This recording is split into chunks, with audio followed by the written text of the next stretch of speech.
Hey Nerd Herd, Dynasty Nerds here, back again, and today we're talking Dynasty League settings, which may be one of the most important parts about setting up a Dynasty League. It's going to be how you run your Dynasty Leagues, not this year, but going forward. Yep, we're going to talk about roster size, taxi squads, what your starting positions are going to be, the scoring settings. All of these things are super important.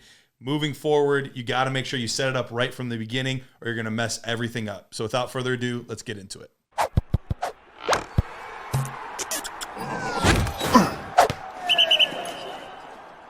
All right, guys, Dynasty League settings. How are we going to set up the league? Well, to start off, you got to have a draft, right? You got to have a Dynasty Nerds draft, and you either do it in person or online. Now, I would always recommend doing it online. You know, online's the easiest way, especially nowadays with everything that's going on, social Sure. distancing and whatnot. I mean, personally, you know, the length of a startup draft also, I think, lends itself a little bit more to an Sure. online type of format. But there is that appeal of like just getting together with all your buddies and being able to do it all together. But not all of us have the luxury of everyone we're playing with being that close in location. So Correct. 9 times out of 10, it's probably going to work out better just to do it, online. But I still enjoy the, hey, let's grab some pizza, let's all hang out. There's definitely a place in my heart for that. Yeah. But I think the more practical thing is For to do sure. it online. And you have to understand, too, most Dynasty League roster size can be anywhere from 20 to 30-man roster. So if you are going to do it in person, prepare yourself to pack a lunch. It's all day. Do it at a restaurant. I don't recommend start drinking early because if you do, your last pick might be Homer Simpson. I don't know. It's going to be a little rough one out there. Those So mid-rounds can get tricky if you're drinking. And what's nice about an online draft is it promotes trading. There's a lot of trades that go back and forth, What's nice about doing a dynasty startup draft compared to a regular draft is you can move around your draft. It's not like you can pick 1-8 and then you're having 1-8, 2-8, 3-8. You might be in the third round and you want to get another third round pick. And what's it going to cost to get that other third round pick? Do you want to give up a first next year? Do you want to give up 5-8, 6-8, and a first next year? So you'll see in a dynasty draft, and you should do this as well, is to promote trading. You should never go through the entire draft with all your picks. You should have the option to trade away future picks and picks in that draft as well. So you might be able to pick up Saquon Barkley and Christian McCaffrey, but it's going to cost you a lot of depth in the middle of the round. So you're giving up your second, your third, and your fourth. I don't recommend moves like that. Yeah, that's tough to do. And just for clarification's sake, when we talk about doing it online, we're also saying we're advocating for a slow draft versus a live draft. So Correct. Traditionally, when you do your online drafts through ESPN or whatever you did in redrafts in past, you have a minute or a minute 30, or maybe even if, real generous 2 minutes to make your pick. Usually a lot of these drafts, we're talking 8 hours, sometimes even as many as 24 hours for people to make their pick. So it's a long time in between picks. Now, that's not saying you can't make one in 10 minutes. You absolutely can. But it gives people more time. Everybody's working or, has families or different things like that. So they don't just have the time to say, hey, let's schedule off a 4-hour block to do our draft. And I do recommend 8-hour drafts because you got to be considerate of other people's jobs. They have 8-hour clocks, that is, right? Yeah. 8 hour, they have jobs, they have families, and not everybody, if you do a dynasty league and startups, are even in the same time zone. Sure. And I also encourage, do not pressure people to make picks. Like, hey man, you're using all 8 hours of your clock because remember, you're starting a dynasty league. This is a long-term league. The last thing you want to do is get on the last nerve of somebody you're starting a league with that you plan to be in a league with for 5 years and become arch enemies with. So, and then they're guaranteed to take the full clock every time. Yeah. Mm-hmm. And maybe they're working on trades because a lot of times, a trade is not like, hey, I'll give you this. And you're like, oh, shucks, let's do it. It's a little bit back and forth going there. So take time. Remember, usually most drafts start right about now, anywhere from February all the way up into the beginning of August. So you have time. And a draft is one of the funnest things you're going to do in Dynasty. Once you do your first draft, you're going to want to do another one. So sit back and enjoy it. Watch the picks, throw offers out there, but the most part is enjoy the draft. It's extremely fun. Strategize, see where we're going to go next, and watch the trends. So another thing, how do you determine your draft order? I mean, personally, it's always been a randomized type of thing for me. It's never been like, hey, Johnny over here paid $50, so he's going to go to that. You know what I mean? So it's always been a randomized thing for me. I don't know if you guys have ever done anything different than that, but that's randomizer. Yeah. Yeah, randomizer's the easiest. And sometimes even the randomizer, if you get the first pick, you're not necessarily picking 1-1, but you get to choose where you're drafting in the draft. So, That's always a fun way to do it. yeah. as well. So you say like, actually, I like the 3 spot a lot better. So I'm going to draft from the 3rd spot. But then you always have your like fun random things. Like I did play in a league one time that we all had to take like the Wonderlick, and whatever your score was in the Wonderlick, I've seen guys do 40-yard dashes and, whatever their time is. We do lottery numbers. Everybody gets assigned numbers in the lottery, like a section of the numbers, like 100 to 120. Yeah. And then whatever the lottery is for that day, then that's the order. It's in that order as well. So have fun with it. There's many different ways to do it. And I like the idea of you get the 1-1, you get to pick where you want to pick. Because me personally, I don't like the 1-1. Right. I like picks anywhere from 9 to 12 because I know I'm coming away with 2 high quality guys. And then even when it comes back, you're right into the end of that other tier where I know I'm coming away with 4 quality players. Like this year, for example, now I know Jonathan Taylor is taking a big step forward, but I'd love to come away with a guy like Jonathan Taylor and Justin Jefferson in my startup draft. Sure. I'm getting youth and talent up front. So should rookie players be included or rookie picks separate from the draft? I mean, I personally like drafting rookie picks in the draft and then having a separate rookie draft. I think it adds a little extra flavor to those rookie drafts because you're not quite sure what you're getting with them. It's a random thing that you're kind of going out and you're hoping you're going to get a good player with that 3rd round draft pick that you're taking instead of an old veteran, in the late rounds. So for me, it adds a little spice, I think, to the startup draft to have it separated and have rookie picks in there. Well, if I'm a Spice Girl, I'm gonna be Ginger Spice, and I would like to include my ginger picks they're red picks. That's why they're ginger. Gotcha. I would like to have my picks included in the draft as well. But I guess it all comes down to when are you doing your startup, right? Like if you're doing your startup in late July, the rookies are just in the draft. Probably. Yep. I love to have my startup drafts right around this time of the year, anywhere from February to about May, because then you include the rookie picks in it. Gives you time to sit back, digest. It's fun to see where those picks go, and you start the trend. Like, ooh, there goes 1-1, there goes 1-2. And then you get to have a whole second draft in the same year. So I'm with you. I like to have the rookie picks included. One thing I want to make sure that I don't do, though, is take the rookies and completely separate them out from the startup draft. Because the issue you run into is a lot of times people say, like, let's do only our rookies over here and only our veteran players over here. So that when we get 2 completely separate drafts, the problem is usually what you do is you inverse the startup order. And so if you had the 1-1 here, you get the 1-12 there. The problem is at 1-12 in a veteran draft, you're still getting a very, very good player. Oh, yeah.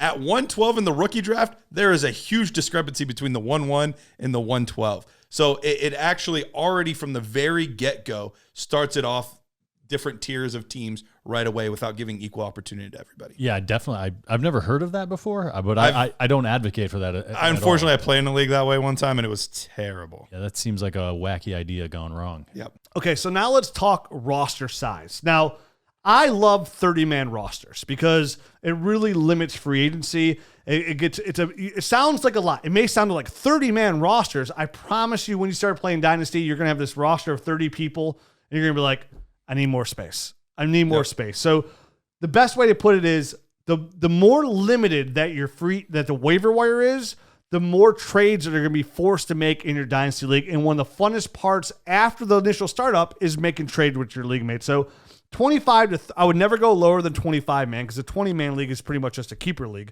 So 25 to 30-man rosters, and I would highly recommend going 30-man rosters. I'm totally with you there. I think I've mentioned it before. We're in a 14-team league, and it has 25-man rosters, and to me that is too small. Like there are so many players even with 14 teams. With 14 teams, there are players on the waiver wire that I want to be able to pick up, but I can't because I just don't have anyone to drop. So, I mean, I guess it's maybe because I'm so used to having 30 people on my rosters that maybe I go goo for basically anybody that has any potential. Yeah, exactly. But 30-man rosters is the way I like to have it. Well, and the best way to kind of lean into that is having taxi squads. Now, I love what you guys talk about what you guys do with your taxi squads because I love it that way. Yeah, so taxi squads are quintessential for Dynasty League. So taxi squad think about it as an NFL practice squad, essentially. And what it is it's a place to put your rookies that you draft. So an initial startup draft, you're pretty much not going to have players on your taxi squad because they're part of your 30-man roster. But every year going forward, you're going to hold a rookie draft where you only draft rookies. this is a place to put on your taxi squad. Now, we believe in unlimited taxi squad spots. Some people might say, you might have somebody start up a Dynasty League like, oh, we should only have a 6-man taxi. Absolutely not, because once you limit the taxi squad spots, you're limited trades of rookie picks. Because and picks start losing value as well. Tremendous value. Yep. And you want to increase the value of draft picks. So there's no reason I'm going to go trade for 3 first-round picks and 3 second-round picks if I can't hold all those extra picks on my roster. So unlimited taxi squad spots.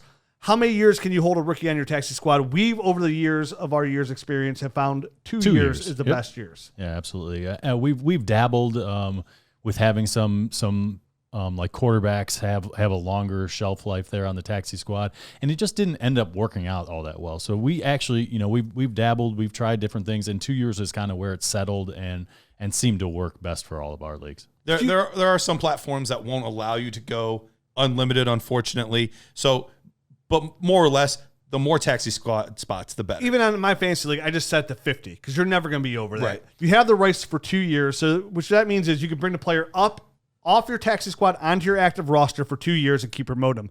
Now remember, the taxi squad is for your rookies only, or your second round, yeah, or whoever or second year players that you've drafted. So it's not for guys that you pick off the waiver wire that are rookies. You got to make sure. The way we have it set up is it's for draft eligible guys. If they were not taken in your rookie draft, they're not eligible for your taxi squad. So say that you draft Trevor Lawrence this year. Sure. Matt drafts him.